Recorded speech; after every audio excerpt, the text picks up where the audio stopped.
Hello, everyone. Welcome to Dr. Dirt's 10-minute Zoom lecture series. Today we're covering plant-rhizosphere interactions. Hopefully at the end of this lecture, you'll have a good sense of what plant-rhizosphere interactions are, but before we get started, here are our learning objectives for today. First, to describe the developmental process. Second, to discuss the biological significance. And third, to explain the developmental process of plant-rhizosphere actions at the mechanistic level. So what is the rhizosphere? The rhizosphere is a region surrounding plant roots, serving as a habitat for microorganisms crucial for nutrient acquisition and defense against stressors. Comprising of 3 zones, it includes the rhizosphere, which is adjacent to the root tissue, the ectorhizosphere, which extends into the bulk soil, and the endorhizosphere, which encompasses root cortical cells and the surrounding apoplastic spaces. This environment fosters microbial activity, a topic we will delve into shortly. Plant-rhizosphere interactions encompass the dynamic relationships between plants and the microbes inhabiting the rhizosphere, forming a vital microbiome. Symbiotic associations between many plants and soil microbes enhance nutrient acquisition, allowing plants to access nitrogen, phosphorus, and water more efficiently. In exchange for increased nutrient uptake, plants supply essential photosynthetic carbohydrates to their microbial partners. Plants attract microbes by secreting high and low molecular weight root exudates, signaling their receptiveness to establishing symbioses. These root secretions not only recruit beneficial microbes, but also inhibit harmful ones, contributing to the growth of both themselves and neighboring plants. Through these interactions, plants actively modify the rhizosphere for their own advantage. The most important rhizosphere interactions to plant growth and development are 3 that we will discuss today. First, there's rhizobia, which are soil bacteria, and then there's 2 types of mycorrhizal fungi, arbuscular mycorrhizal fungi and ectomycorrhizal fungi. And first, V will come in and talk to you all about rhizobia. V? Hi, so rhizobia are the soil bacteria that help with the nitrogen fixation. They are especially important for legumes like beans and peanuts. Legumes then can take nitrogen directly from air surrounding the plant by having symbiotic interaction with rhizobium. Plant can only obtain nitrogen source at an ammonium form, but not the inert nitrogen air. They need rhizobia to enact the process of biological nitrogen fixation. Legume can help bacteria with their photosynthesis products, and in return, rhizobia can have some factors and nitrogenase enzyme enable the nitrogen fixation process through nodulation. Let's say the soil had very low nitrogen content, plant would secrete flavonoid, would attract the rhizobia to them and also stimulate rhizobia to secrete NOT-D. Together, NOT-D and flavonoid complex act as a transcription factor to promote the expression of the NOT factor genes in rhizobium. These NOT factor then bind the receptor in root hair to initiate the nodule formation and infection threat, which we will go over after this slide. As a nodule form, bacteria colony in there can start helping plant to fix nitrogen by using nitrogenase enzyme transfer nitrogen in air into ammonium form. So NOT factor jobs is not stop there. It's also induce curling of the root hair around the bacteria, as well as cellular division in the root. Rhizobia then being trapped in the curve of the root hair and start the invagination of plasma membrane of the cortex to form infection thread. Rhizobia, after being encapsulated by the root hair, they will begin to divide and form a microcolony. And now we have a root nodule capable of allowing rhizobia to fix nitrogen, and a symbiosis is complete. So why plant need nitrogens? As we can see, nitrogen is the element for DNA and amino acid. It's also the component of chlorophyll that very important for photosynthesis that help the plant growth and develop. Rhizobia and plant interaction make a great impact in nitrogen cycle by turning nitrogen in air into ammonium form that plant can use to provide as a nitrogen source as a primary producer in the food chain.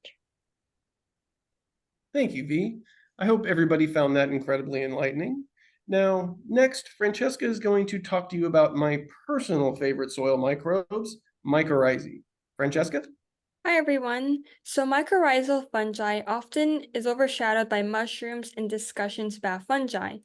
They are the true main body of a fungus which is represented by the mycelium, a network of hyphae. These hyphae secrete and absorb nutrients crucial for the fungus.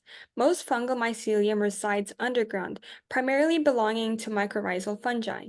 These fungi engage in vital mutualistic relationships with the majority of plants, essential for plant survival, growth, and development. Much like rhizobia, root exudates play a pivotal role in attracting beneficial fungi, with plants secreted secondary metabolites like strigolactones and rutin guiding the fungi to the root system.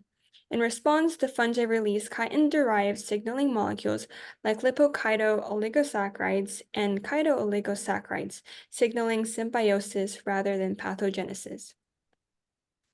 So there are two main types of mycorrhizal fungi that exhibit distinct characteristics. The first is arbuscular mycorrhizal fungi, which is the most abundant and host-specific, which penetrate root cortical cells, forming arbuscules. Sensing plant-secreted strigolactones, the fungus releases a mycorrhiza factor, promoting the plant to create a pre-penetration apparatus. This guides fungal hyphae into the root cortex and along the apoplastic space between the cells. The fungus then forms a hypopodium, facilitating direct penetration of cortical cells. Plasmodesmata envelope the fungal hyphae, forming the periarbuscular membrane, leading to a dichotomous branching and the eventual formation of the arbuscule. So next, in forests, the prevalent mycorrhizae type is ectomycorrhizae, or aka EM. EM senses signaling molecules like flavonoids, lyterpenes, cytokinins, and other phytohormones, guiding hyphal growth toward the plant's root system. Upon contact with the root, hyphae continue to grow into and around it, forming a mantle that encases the root tip, creating a bulbous appearance. Successful symbiosis hinges on a specific gene expression sequence, otherwise the symbiotic relationship fails. Inside the root, hyphae encircle cortical cells, traverse the apoplastic space, and establish the Harding's net, distinct from their arbuscular counterparts by not penetrating and residing within wall cells. Upon symbiosis establishment, the plant and fungus engage in resource exchange. The fungus supplies mineral nutrients and enhances water absorption for the plant. This relationship effectively expands root surface area, enabling more efficient nutrient acquisition and extending beyond nutrient-depleted zones as needed. Certain mycorrhizae can even break up soil mineral deposits like phosphorus for absorption by the plant. In return, the fungi receive essential photosynthetic carbohydrates from the plant, a mutually beneficial partnership. So these relationships are crucial for life on Earth.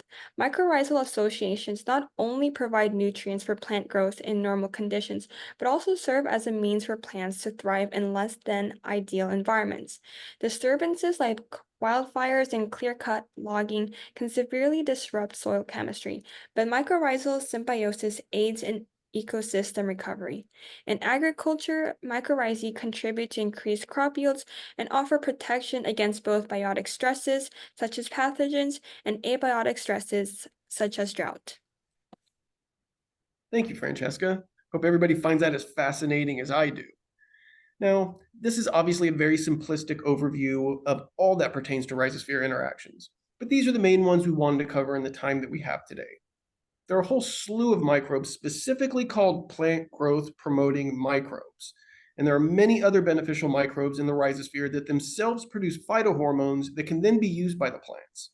From agriculture to untouched forests, rhizosphere interactions are a crucial part of plant growth, development, and survival.